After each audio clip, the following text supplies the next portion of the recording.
trouxe a Bíblia, irmão? Pastor, tem uma Bíblia aqui igual do senhor, assim, bem grande, tem?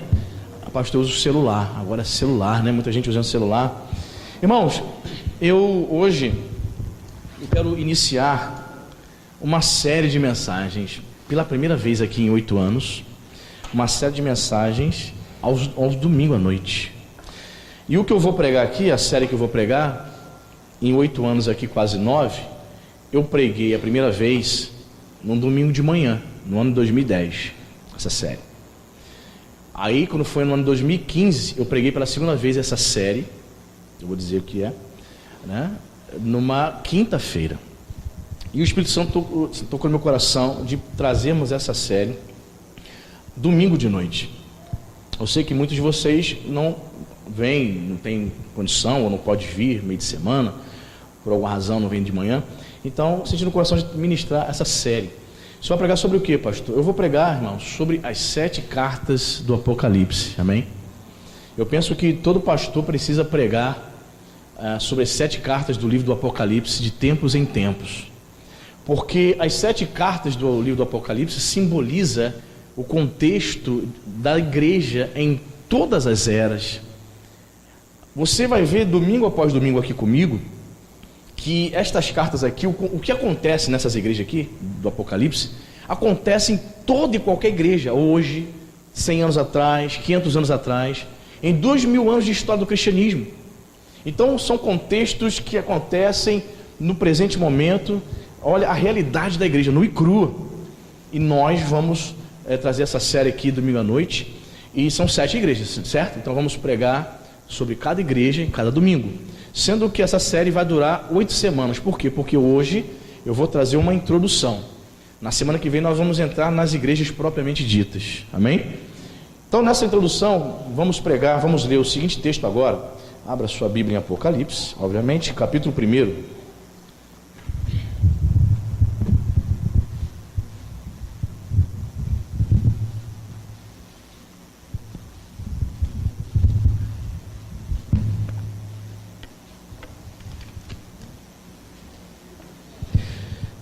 A livro de Apocalipse, capítulo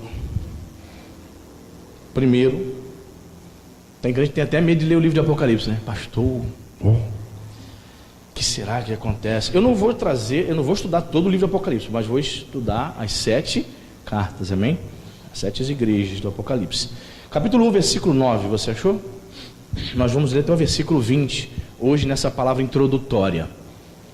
Diz a palavra de Deus: Eu, João, irmão vosso e companheiro na tribulação, no reino e na perseverança em Jesus, achei-me na ilha chamada Patmos, por causa da palavra de Deus e do testemunho de Jesus. Achei-me em espírito no dia do Senhor, e ouvi por detrás de mim grande voz, como de trombeta, dizendo: O que vês, escreve em livro e manda às 7 igrejas: Éfeso, Esmirna, Pérgamo, Tiatira, Sardes, Filadélfia e Laodiceia. Voltei-me para ver quem falava comigo, e voltando vi 7 candeeiros de ouro, ou candelabros, né? E no meio dos candeeiros um semelhante a filho do homem, com vestes talares e cingido à altura do peito com uma cinta de ouro. A sua cabeça e cabelos eram brancos como a alva lã, como neve, os olhos como chama de fogo, os pés semelhantes ao bronze polido, como que refinado numa fornalha, a voz como voz de muitas águas. Tinha na mão direita 7 estrelas, e da boca saía-lhe uma afiada espada de 2 gumes. O seu rosto brilhava como o sol na sua força. Quando o vi, caí aos seus pés como morto. Porém, ele pôs sobre mim a mão direita, dizendo: Não temas, eu sou o primeiro e o último, e aquele que vive. Estive morto, mas eis que estou vivo pelos séculos dos séculos, e tenho as chaves da morte e do inferno. Escreve, pois, as coisas que viste, e as que são, e as que hão de acontecer depois destas. quanto ao mistério das 7 estrelas que viste na minha mão direita e aos 7 candeeiros de ouro.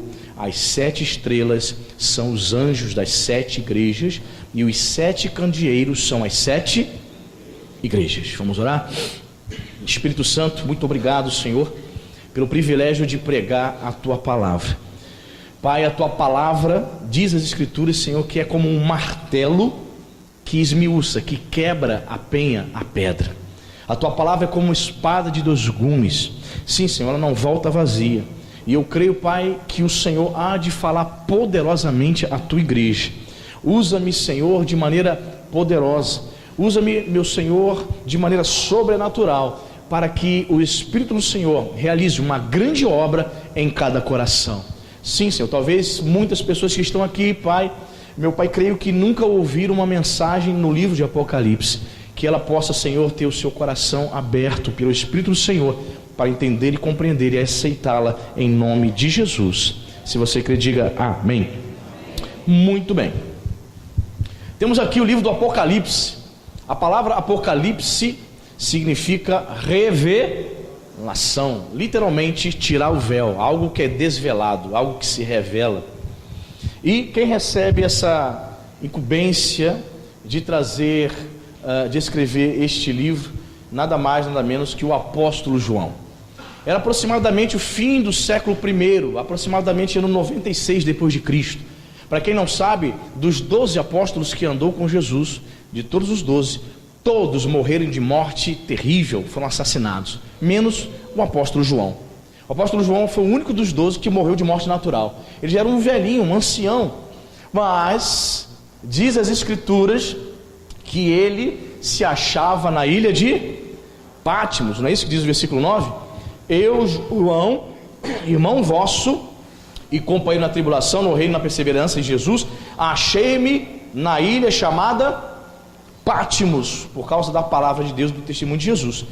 A ilha de Pátimos, meus irmãos, ficavam ali próximo do mar Adriático, a uns 100 quilômetros a sudoeste de Éfeso, né? Ela tem 16 quilômetros de extensão por 10 de comprimento, 760 metros quadrados, uma ilha pequena. Os estudiosos, né, quem já foi lá, os estudiosos dizem que era uma ilha praticamente infértil, cheio de rochas, cheio de pedras, e geralmente as pessoas que cometiam crime contra o Império Romano, elas eram levadas para essa ilhota, para trabalhar quebrando pedra. Imagina João, irmãos, um senhorzinho de mais de 90 anos, trabalhando, trabalhos forçados, era uma colônia penal, uma ilha, onde os presos ficavam ali, trabalhando, trabalho forçado. Pois é, João estava nessa condição, e ele explica o porquê que ele estava lá nessa ilha, nessa colônia penal, preso. Ele diz aqui no versículo 9, achei-me na ilha chamada Pátimos, por quê, irmãos? Por causa da palavra de Deus. Irmãos, assim como João, muitas vezes o crente vai passar por momentos difíceis. Era servo de Jesus, andou com Jesus, era para ele ter uma vida tranquila, sim ou não? Nem sempre. Ele era servo de Deus, ele estava naquela ilha preso por causa da palavra. Irmãos, você tem sofrido alguma coisa na sua vida por causa da palavra? Porque o que eu tenho visto são muitos crentes sofrendo, mas por causa da sua língua fofoqueira.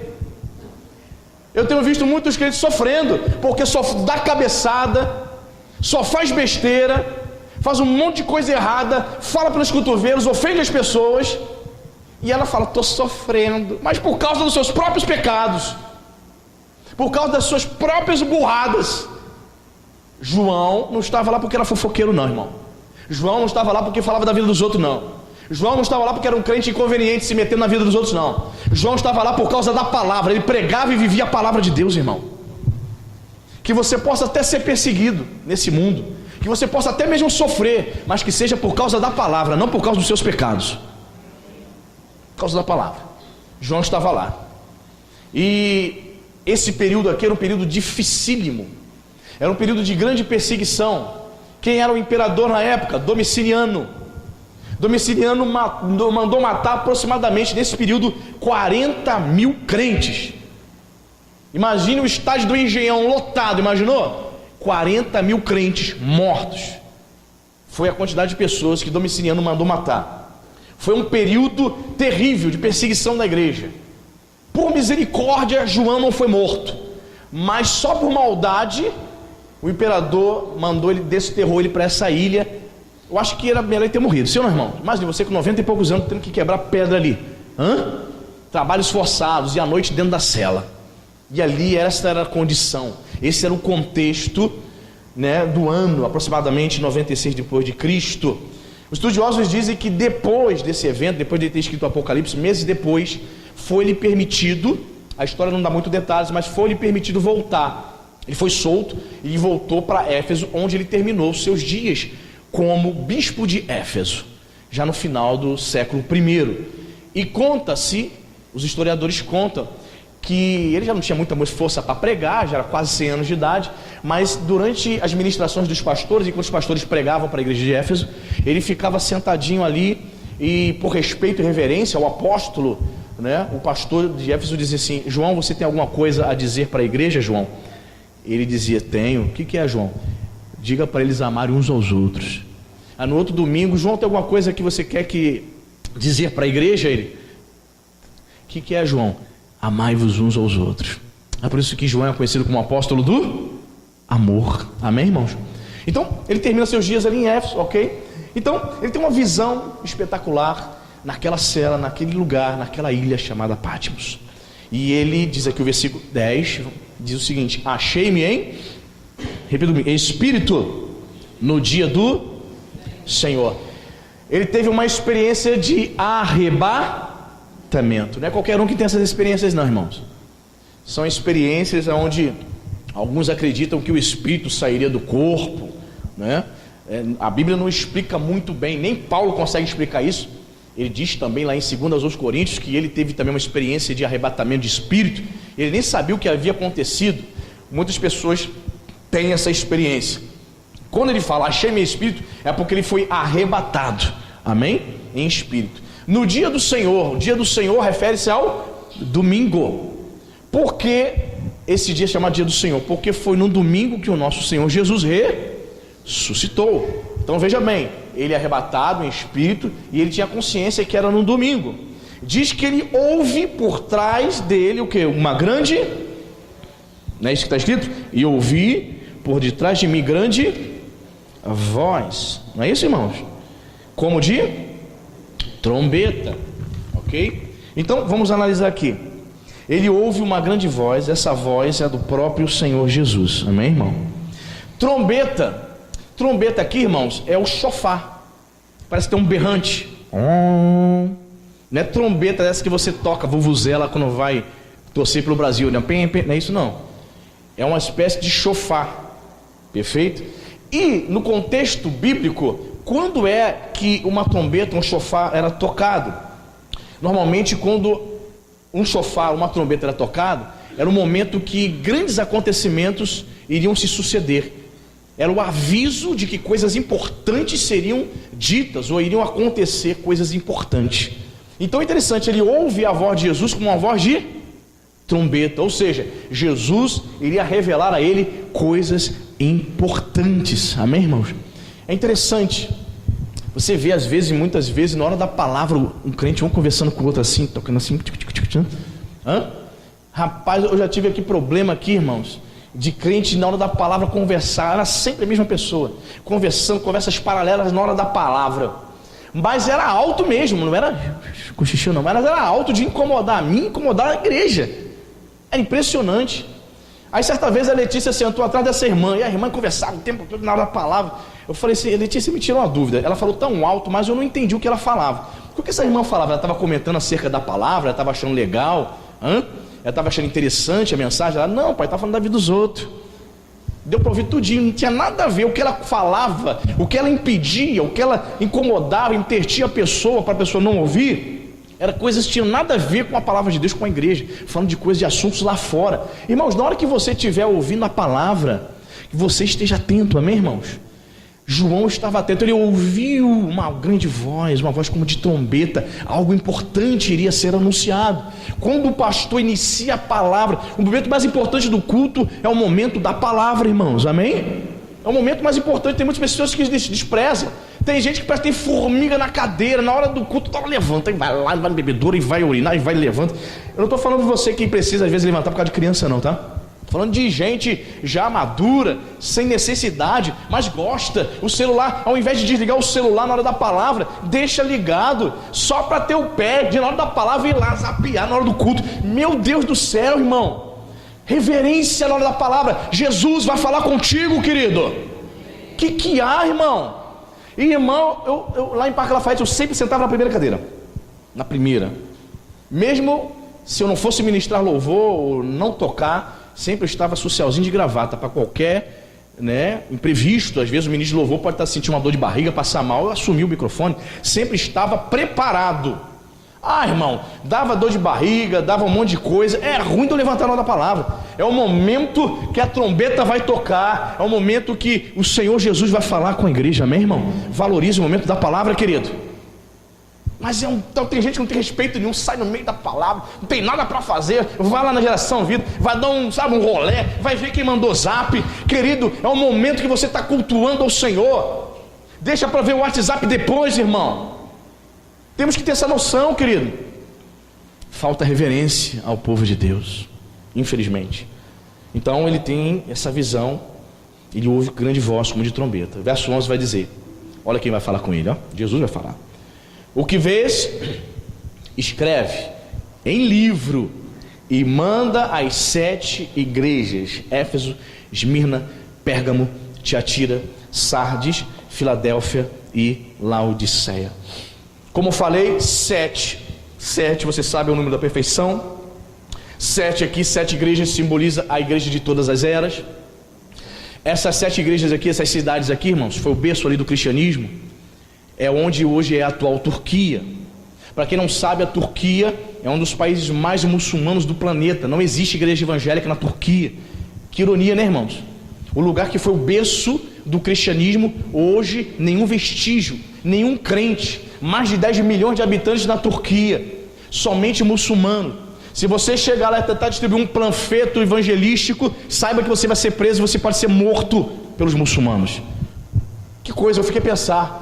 O lugar onde a igreja floresceu, com o passar dos séculos a igreja foi dizimada. O Islã dizimou, mandou matar todos esses crentes.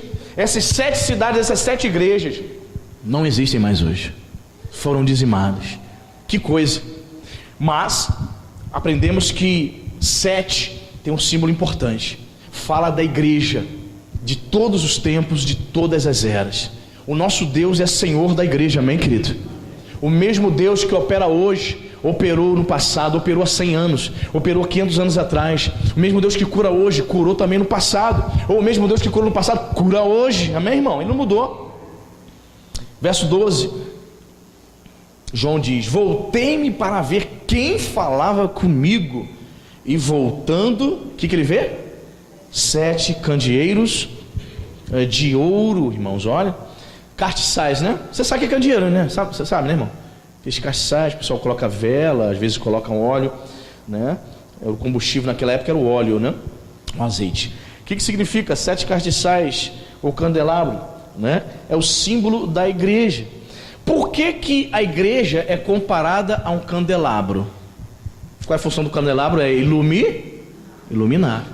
A igreja precisa ser luz. A igreja é comparada a um candelabro porque ela precisa irradiar luz. A igreja não pode ser um lugar de trevas. Nós não podemos ser coniventes com o pecado. Nós não podemos compactuar com o erro. A igreja precisa irradiar a luz de Cristo. Jesus disse: eu sou a luz do mundo. Aquele que crê em mim não andará em trevas. Você quer andar nas trevas de Satanás? Se desvie e se afaste do Senhor para você ver. Você vai viver em trevas. Mas se você quer viver na luz, irradiar luz, ser candelabro, você precisa servir a esse Jesus maravilhoso, amém, querido? 7 candeeiros, olha, vi 7 candeeiros, ele viu, ele teve uma visão das 7 igrejas, e ele faz essa analogia, né, do candelabro, para dizer que a função da igreja é iluminar. Infelizmente, irmãos, você vai ver muitas igrejas que tem nome de igreja, mas não é igreja, irmão. É tudo menos igreja. É empresa, igrejas multimilionárias, ela é uma associação de moradores, ela é uma ONG, gosta muito de fazer ação social, está mais para ONG, associação de moradores, empresa, do que para a igreja. Porque a verdadeira igreja, ela vive o evangelho. A verdadeira igreja quer irradiar a luz. Jesus diz: vocês são a luz do mundo. A igreja tem essa função, irmãos, ser luz em meio às trevas. Nós não podemos ser iguais às pessoas que estão nas trevas, irmãos. Tem que haver diferença. Estava conversando com algumas pessoas, falando sobre essas igrejas neopentecostais que constroem mega templos. Querido, para você conseguir uma liberação, um alvará de liberação da prefeitura, para construir uma mega igreja, mega templo, capacidade para 20 mil pessoas, 12 mil pessoas, querido, esses alvarás não saem da noite para o dia não, irmão. Muitas igrejas, à semelhança do mundo, subornaram políticos, subornaram governadores, entregaram dinheiro, compraram políticos para estabelecer a igreja, tudo em nome de Deus. Querido, Deus não está nesse negócio. O Senhor não compactua com suborno, com roubo, irmão. O Senhor não compactua. Por quê? Porque a igreja precisa irradiar a luz. Amém, irmão? A igreja não pode agir como as pessoas que estão nas trevas. Nós não podemos compactuar com o erro. Veja, o presidente Bolsonaro, né? Ele fala que é católico, ele fala que é cristão, que é católico, não é evangélico, mas certamente a esposa dele, você sabe, é evangélica, deve influenciá-lo muito. E você está acompanhando as notícias políticas e você está vendo o que ele está sofrendo, porque a Câmara dos Deputados, acostumados a aprovar projetos em troca de cargos, em troca de ministérios, não é isso? Estão dizendo, ameaçando não passar a reforma da Previdência, e estão dizendo, olha, tem que haver mais, qual é o termo que estão usando? Articulação. Não, Bolsonaro, o senhor precisa ter mais articulação. O que é articulação? O que é articulação? O senhor tem que mostrar o que vai dar em troca. O senhor quer que passe o projeto? Qual o ministério que o senhor vai dar para a gente? Querido, tudo na base do troca-troca. É muito difícil, irmão. É muito difícil ser honesto nesse país. É muito difícil ser fiel a Jesus. Mas vale a pena ser fiel a esse Deus, amém, irmão? É difícil, mas não é impossível. Jesus disse: aquilo que é impossível aos homens é possível para Deus. Você está aqui, você é escravo de um pecado? É escravo da pornografia? Escravo das drogas? Antes de vir para a igreja, deu uma cheirada numa trilha de cocaína? Eu quero dizer para você que Jesus é poderoso para te libertar, amém? Não é impossível a tua libertação, basta você buscar, basta você querer. Quem está entendendo? Então vamos ver aqui, vamos caminhando. Candeeiros é símbolo da igreja. Versículo 13, ele diz: e no meio dos candeeiros, ou seja, no meio da igreja, semelhante ao filho de homem, e vê Jesus, né? Com vestes talares e cingido à altura do peito com uma cinta de ouro. Ele vê Jesus, irmãos, vestido com vestes talares. Para quem não sabe, vestes talares eram as vestes do sumo sacerdote. Olha, eram as vestes do sumo sacerdote.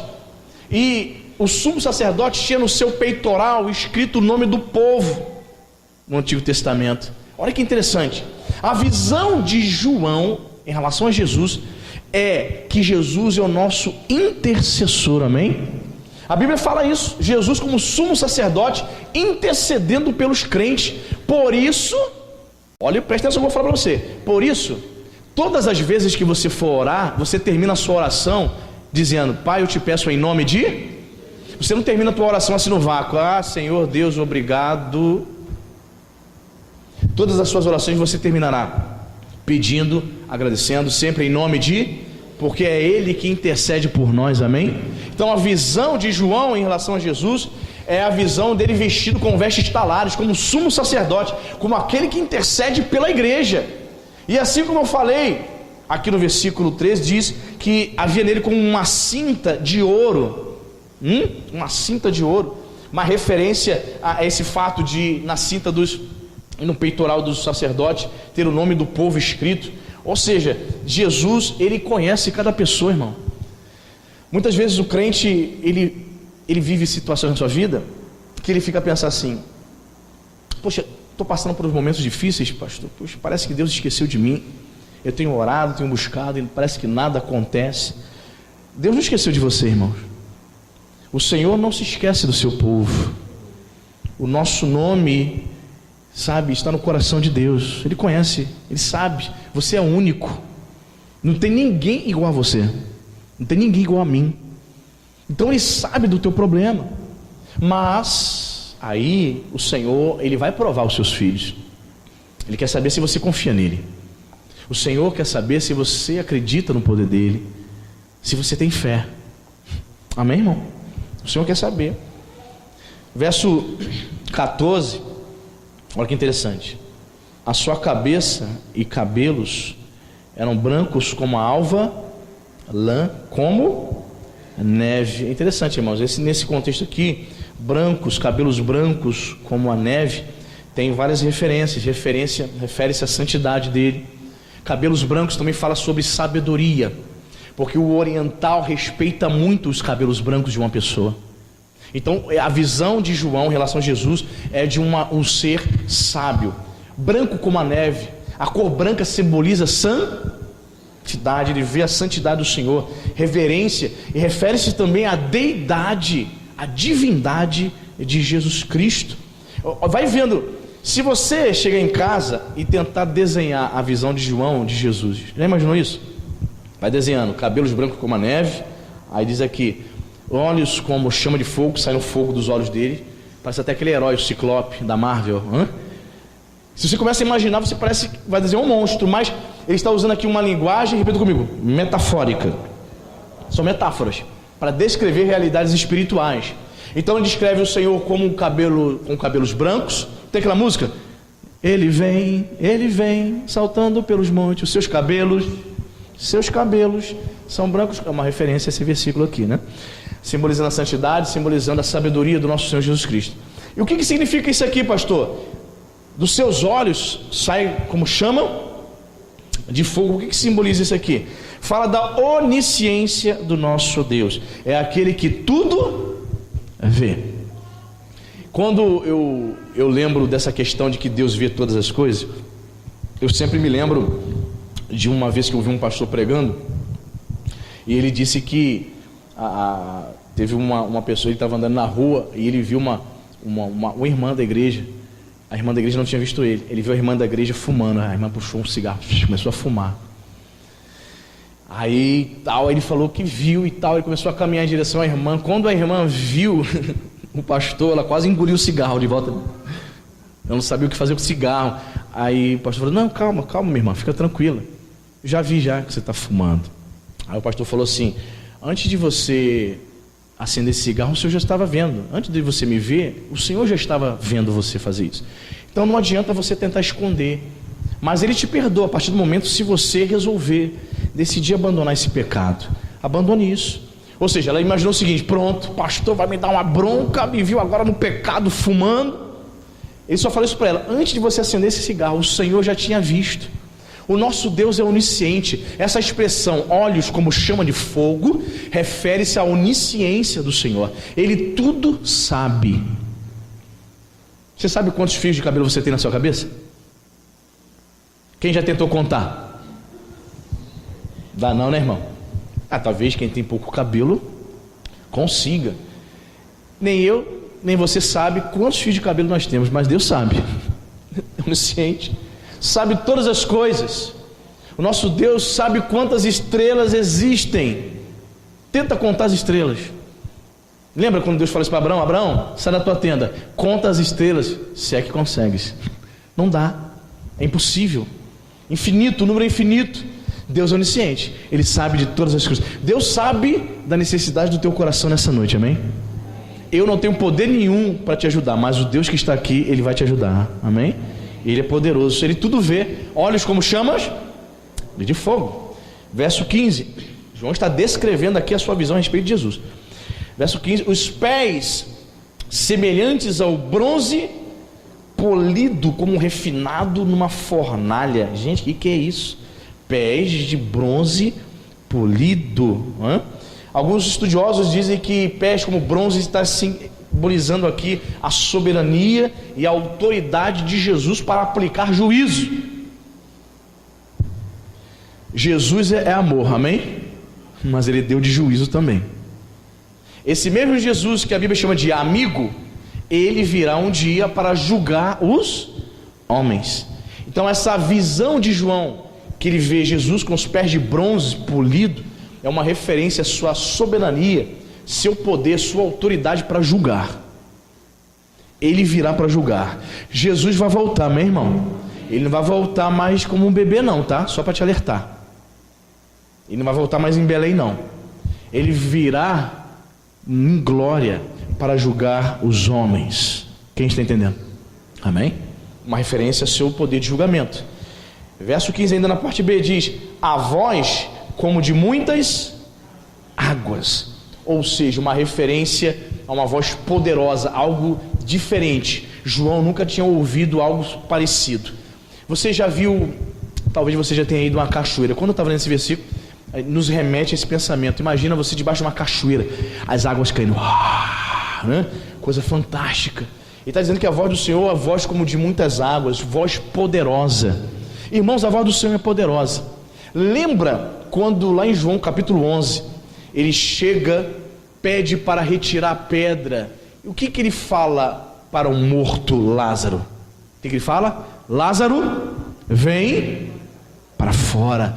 Há poder na voz do nosso Deus, amém, irmão?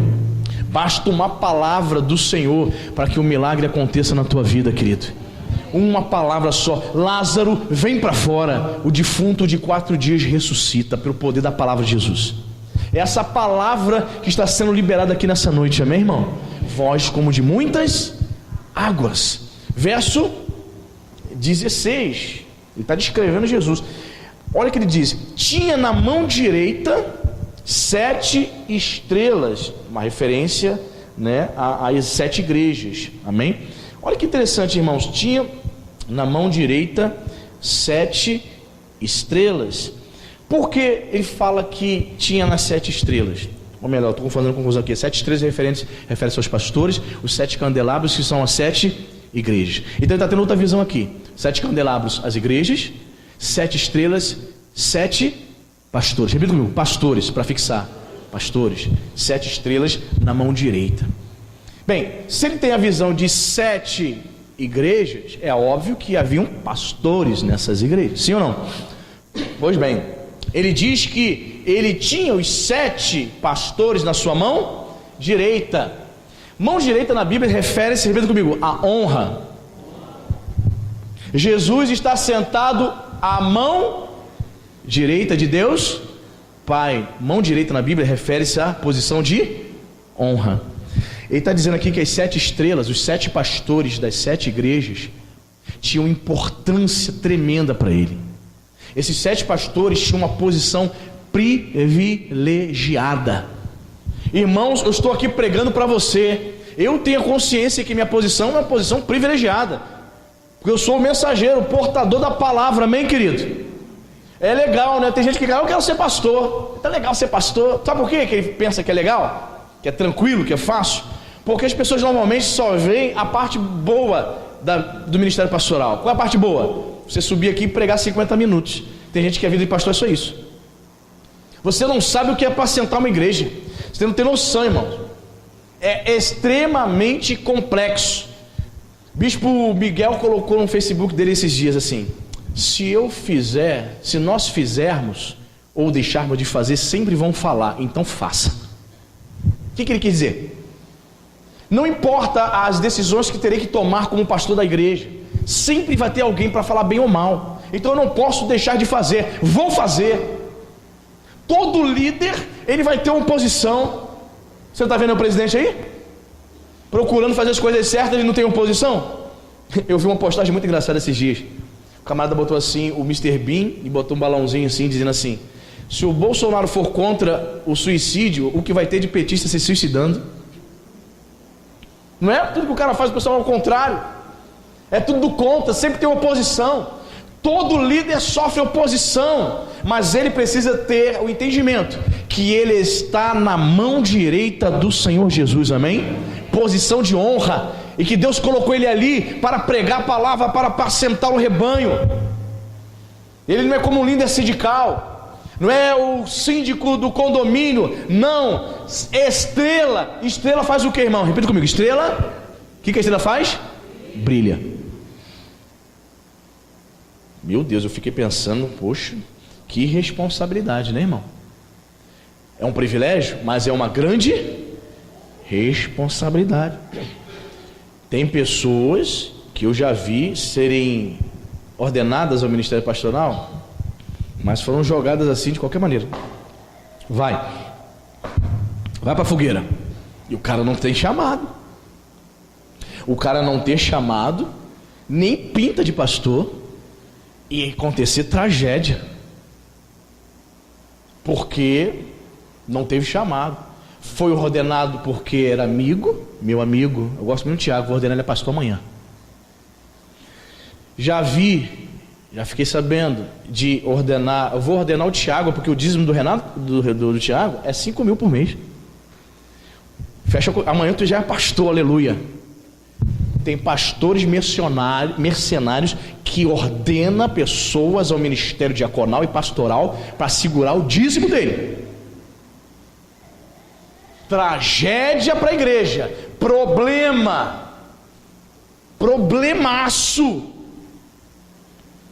A obra de Deus não é isso que as pessoas estão pensando, irmão. O reino de Deus é totalmente diferente. Ah, pastor, porque eu faço mais, o senhor tem que me colocar em cargo tal, porque eu estou aqui, ó, o senhor não está me vendo? Não é bem assim, irmão. Outras coisas são observadas para que uma pessoa possa galgar cargos na igreja. A humildade, a fidelidade, o respeito. Irmão, preste atenção, se eu perceber, a pessoa pode ter maior vontade de fazer um monte de coisa aqui na igreja. Se eu perceber que ela é orgulhosa, não é submissa à autoridade espiritual, ela não vai arrumar nada. Não vai. Sabe por quê? Vai me trazer problema para mim e para a igreja amanhã. Então o pastor, ele tem uma visão que panorâmica, ele enxerga lá à frente. Não estou chegando aqui, eu estou chegando lá na frente. Então você já começa a descobrir algumas coisas. Sim, a estrela, os pastores têm posição de privilégio, mas que responsabilidade, né, irmão? Que responsabilidade. Você precisa tomar decisões. Certo pastor, tinha um pastor auxiliar na igreja. Vai vendo. E o pastor titular, esse pastor titular da igreja, ele desconfiou que o pastor auxiliar roubava as ofertas. Isso assim. O pastor titular começou a desconfiar, mas não tinha ainda como provar. Aí, certa vez, o pastor teve uma estratégia. O pastor auxiliar caiu. O pastor titular teve o culto e contou as ofertas. E ele sabia qual era o valor das ofertas. Tinha na salva. Sabia. Aí ele contou antes. Aí o auxiliar chegou. Eu não contei a oferta não. Conta para mim, por favor, pastor fulano. Perfeito. Aí ele contou. Aí ele deu as costas, foi embora. E aí, contou, pastor? Contei. Entrega aí. Aí estava faltando na época, isso há 20 anos atrás, R$50. Era dinheiro aberto, irmão. 20 anos atrás. R$50. Ele roubava as ofertas de 50 e 50 na salva. Aí o pastor contou. Quanto tem, pastor? Tantos reais. Tem certeza? Tenho. Contou direitinho? Contei. O senhor sabia? Aí o titular falou para si: pastor, você sabia como é difícil, né, pastorear uma igreja, né? Ele: sim, mas por que o senhor está falando isso? Ele falou assim: é muito difícil também fazer justiça. Ele: mas por que o senhor está falando isso? Pois bem, eu vou te levar para o bispo agora. Você está roubando oferta, roubou R$50. Sim ou não? Sim ou não? Aí ele confessou: sim, todo culto roubava. Falta de temor? Falta de reverência? Não teve o chamado? Não entendeu que é estrela? Não entendeu que tinha posição de honra e uma posição de privilégio? Jesus chama os pastores de estrela. Quem está entendendo? Muito bem. Ele diz aqui: tinha na mão direita, em posição de honra, os pastores, e da boca saía-lhe uma afiada espada de 2 gumes. Uma linguagem metafórica. Imagina saindo da boca de uma pessoa uma espada. Aqui está se referindo, repita comigo, a palavra de Deus.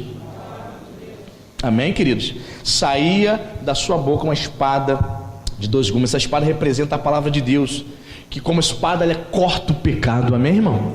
Corta o pecado e traz juízo. Essa é a função da palavra, irmão. A palavra, ela tem essa finalidade, dizer o que você tem que fazer e dizer que você não pode fazer. Ah, pastor, mas eu não quero seguir uma religião com regras. Irmãos, nós temos regras em todos os setores da vida, sim ou não? Quem são militares aqui? Temos bastante militares aqui, né? Muitos militares aqui. No quartel não existe regra, na disciplina? Pois bem. Aí, muitas vezes, vamos aplicar isso também dentro de casa. É importante ter disciplina. Não tem que ter disciplina dentro de casa, mamãe e papai, sim ou não? Senão vira bagunça. Teu filho come a hora que ele quer? Não, tem hora para comer. Ele vê televisão pelas madrugadas afora? Ele fica no celular a madrugada toda ou você diz que tem um horário? Aliás, né, nem recomendo que você dê celular para criança, né, irmão? Tem algumas crianças aí, fica atento, hein, querida? Abrindo aqui o parênteses. Fica atento aqui, há um conselho para você. Tem muitas crianças, estou sabendo, crianças dentro da igreja, jogando esses joguinhos aí de matar um ou outro, joguinhos terríveis aí, malignos, hein? Crianças aí pequenas, menos de 10 anos, 10, 11, jogando essas coisas. Muito cuidado. Você que entrega celular à vontade aí, com internet à vontade para seu filho e deixa ele brincando à vontade, muito cuidado. Satanás não está brincando em serviço. Amém, mamães? Cuidado. Olha o que o seu filho está vendo, está jogando. Fecha a parência. Muito bem. Ele diz: uma espada afiada de 2 gumes, representa a palavra de Deus. E diz: o seu rosto brilhava como o sol na sua força, indicando força e majestade. Você consegue olhar para o sol, irmão? Meio-dia?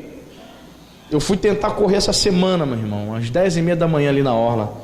Jesus Cristo, eu pensei que ia desmaiar, irmão. E não está tanto calor assim como no verão, né? Já estava assim, 1.500 metros, já estava gorfando, meu irmão. Quase morrendo. Não consegui correr 2.400 como temos de costume. 1.500 metros, sabe o que eu consigo, Senhor? O sol forte na minha cabeça. Ninguém consegue olhar para o sol. Então João vai usar essa metáfora, que ele é como um sol na sua força, indicando a majestade dele, amém? Olha como ele está descrevendo o Senhor Jesus. Verso 17, olha o que aconteceu com João. Quando vi, o que aconteceu com ele? Caí a seus pés como morto. Tamanha foi a glória do Senhor Jesus que ele não suportou, irmãos. Tamanha foi a glória. Existem algumas pessoas que usam esse versículo aqui para dar legitimidade àquela doutrina do caicai. Você já ouviu falar da doutrina do caicai? Ah, pastor, falando caiu com o poder de Deus, aí ficou no chão. Algumas pessoas usam esse versículo aqui. Eu não vou entrar no mérito dessa questão agora, mas a visão foi tão grandiosa, o que ele viu surpreendeu tanto ele, a visão de Jesus, que ele caiu como morto. Ele ficou desfalecido. Só que acontece algo muito interessante aqui, irmãos. Porém, ele quem? Jesus, pôs sobre mim a mão direita, dizendo: não temas, eu sou o primeiro e o último. Ah, irmão, que palavra, né? Você sabe que na Bíblia a palavra não temas aparece 365 vezes, uma para cada dia do ano. Já se deram o trabalho de contar, não foi eu que contei não, tá? Deram-se o trabalho de contar e constataram. A palavra não temas aparece 365 vezes. Todos os dias o Senhor diz para mim e para você: não tenha medo. A mão direita, amém? Olha só, ele tocou com a mão direita.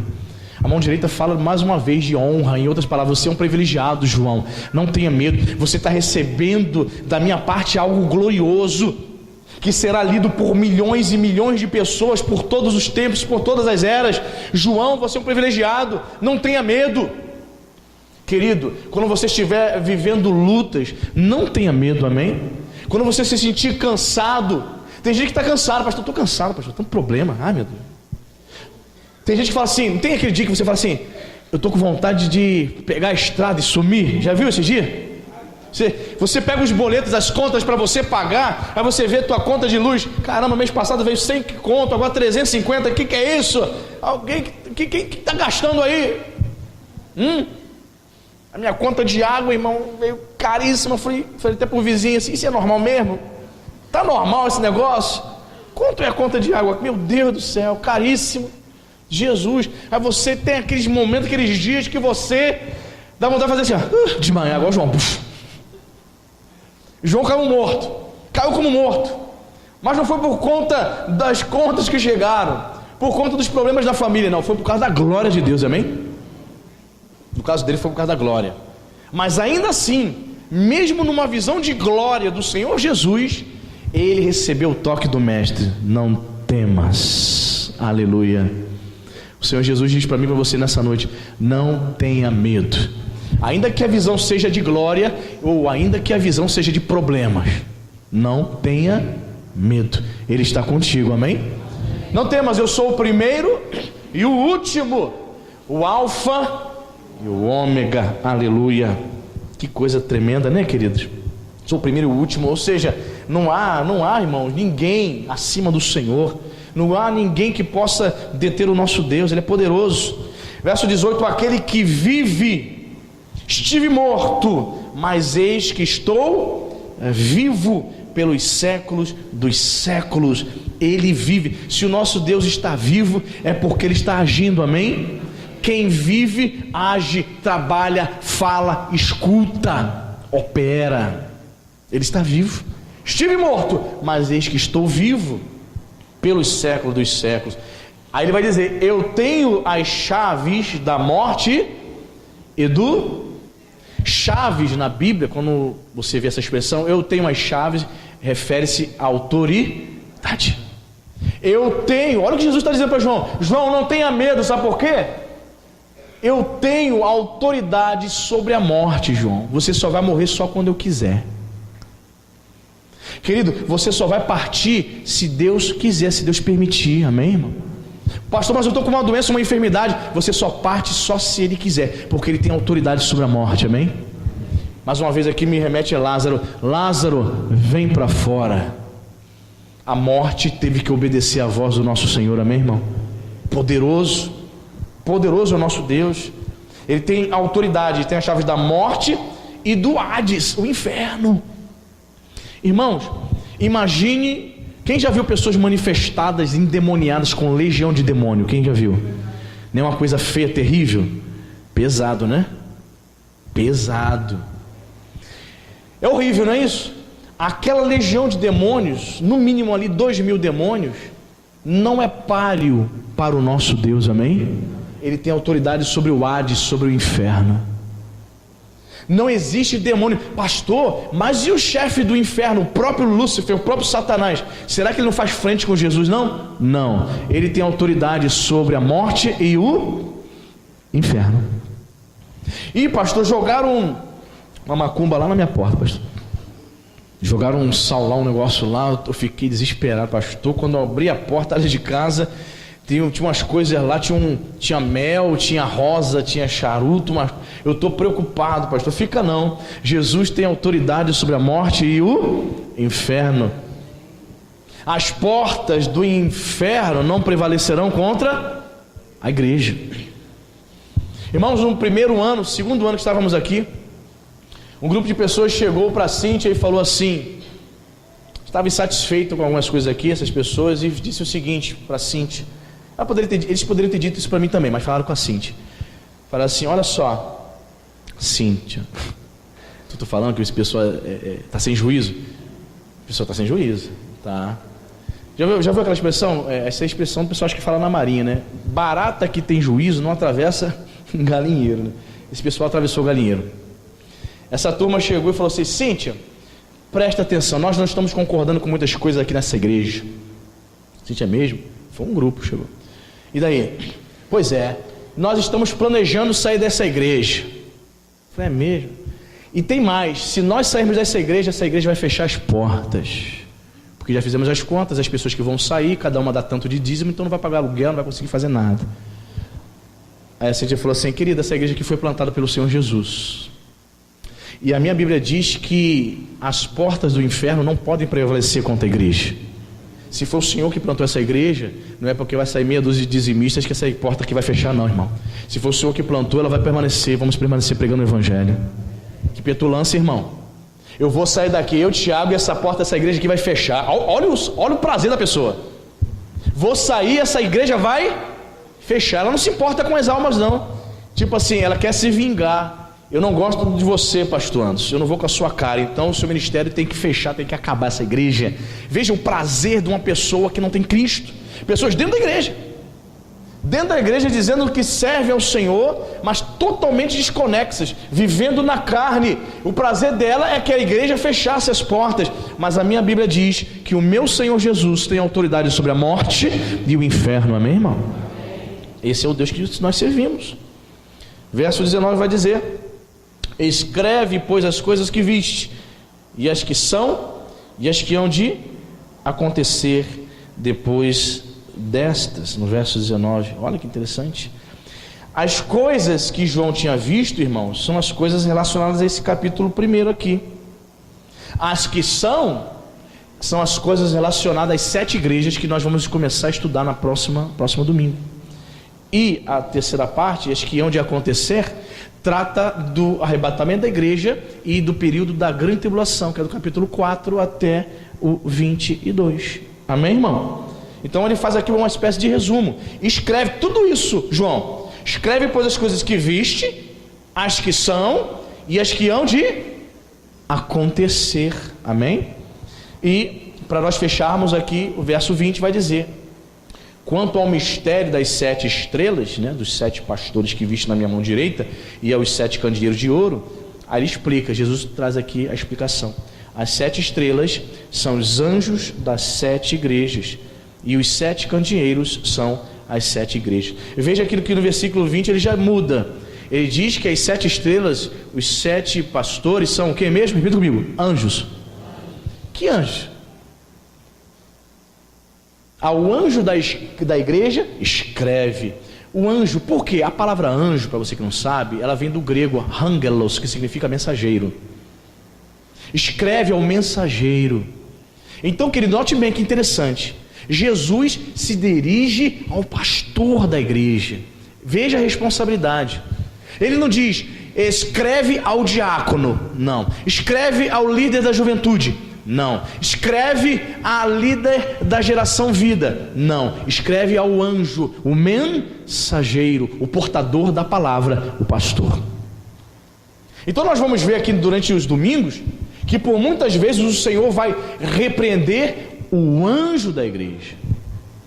Como um indivíduo, ele vai chamar a atenção do pastor pelos pecados cometidos pela igreja. Não é nenhum pastor que está cometendo determinado pecado. Ele vai chamar a atenção do pastor porque permitiu ou estava permitindo pecados no meio da igreja. Ele chama a atenção direta do líder. Veja a responsabilidade do pastor. Irmãos, você não tem noção. Você sabe, irmãos, você tem noção o que é acordar? Isso aconteceu comigo esses dias aí. Acordar 3 horas da manhã, sonhando com pessoas aqui dessa igreja, e acordar assim. E o Espírito Santo na hora fala assim: ora por elas agora. Satanás está atacando elas. Você sabe o que é isso, irmão?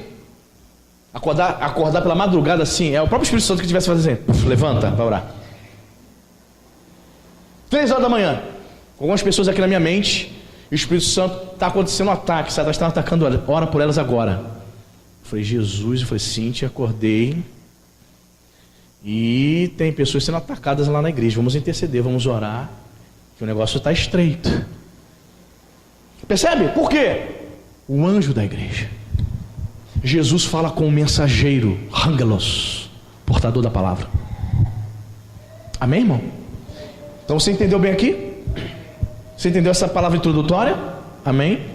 Que nós possamos, em nome de Jesus, entender que, como diz o versículo 13, olha o que diz o versículo 13. E no meio dos... O que diz o versículo 13 aí? Vem comigo, irmão. Já fechou a Bíblia já? E no meio dos... Jesus, ele está no meio da igreja. Ele se manifesta no meio do candeeiro. Jesus está no nosso meio, amém, querido? Ele está no meio do candeeiro, ele opera no meio do candeeiro. Ele opera na tua vida. Ele dirige a nossa vida, amém, irmão? Ele está no nosso meio, ele não está fora. Ele não está longe do candeeiro, ele está no meio, agindo no nosso meio. Tu crê nisso, irmão? Eu creio poderosamente, porque a palavra de Deus diz assim. Fique de pé, em nome de Jesus. Na semana que vem nós vamos entrar na primeira igreja, que é a igreja de Éfeso. Vamos orar. Meu Deus, em nome de Jesus, Pai, a tua palavra é poderosa. João teve, Senhor, uma visão do Senhor naquela ilha. Já era um homem de idade, Pai. Era um homem que estava ali como um prisioneiro, quebrando pedras. Mas ele recebeu o privilégio de ter uma visão do Senhor. Meu Deus, eu não sei o que esse meu querido, essa minha querida tem vivido, as lutas, as adversidades, mas que também possamos ser privilegiados, Pai. Que nós possamos ter uma visão, Senhor, da tua glória. Que nós possamos também ouvir do Senhor a palavra: não temas, não tenha medo, eu sou contigo, aleluia. Ah, meu Senhor, que a glória que João viu do Senhor, cada um dos meus irmãos possa também ver, Pai. Senhor, que esta igreja possa contemplar quão grande é o meu Deus. Que esta igreja possa ver, Senhor, manifestações do Filho do Homem no meio do candeeiro, aleluia. O Senhor Jesus, Pai, sim, Tu és bem-vindo aqui nesse lugar, e o Senhor está no nosso meio. Que o Senhor possa continuar agindo, que o Senhor possa continuar trabalhando. O Senhor vive, o Senhor esteve morto, mas o Senhor ressuscitou, e a sua voz é como de trombeta, voz poderosa. Sim, quando a trombeta tocava, irmãos, era o anúncio de grandes coisas acontecendo na vida do povo de Deus. Sim, a trombeta vai tocar, querido, e o Senhor vai realizar grandes coisas na nossa vida. Bendito seja o nome de Jesus. Ah, Pai querido, que as verdades da Tua palavra, Senhor, estejam, Senhor, gravadas no nosso coração, porque o Senhor é o primeiro e é o último. O Senhor, meu Pai, o Deus poderoso, tem autoridade sobre a morte e sobre o inferno. Que nós possamos ter essa convicção, Senhor, que essas verdades estejam, meu Pai, no nosso coração, de que o Senhor tem todo o poder, que a visão que João teve da Tua glória, que cada crente possa ver também o quão poderoso é o nosso Deus. Bendito seja o Teu nome, Senhor. Nos abençoe de maneira rica e abundante. Que o Teu povo, Senhor, venha guardar essa palavra nos seus corações. Sim, Pai, nos conceda uma semana de bênção, Senhor, uma semana cheia da Sua presença. Leva-nos, meu Pai, em paz. Sim, Senhor, que anjos poderosos estejam acampados ao nosso redor, Senhor. Livra o Teu povo, meu Pai, de toda seta maligna. Livra o Teu povo de doenças, de enfermidades. Livra-nos, meu Pai, de acidentes. Guarda, Senhor, a Tua igreja. Sim, Senhor, segura nas nossas mãos, em nome de Jesus, e nos conduz a pastos verdejantes, porque Tu és o nosso Deus e o nosso pastor. Bendito seja o nome de Jesus. Que você possa aplaudir o nome do Senhor, amém, querido? Aleluia, glória a Deus, amém.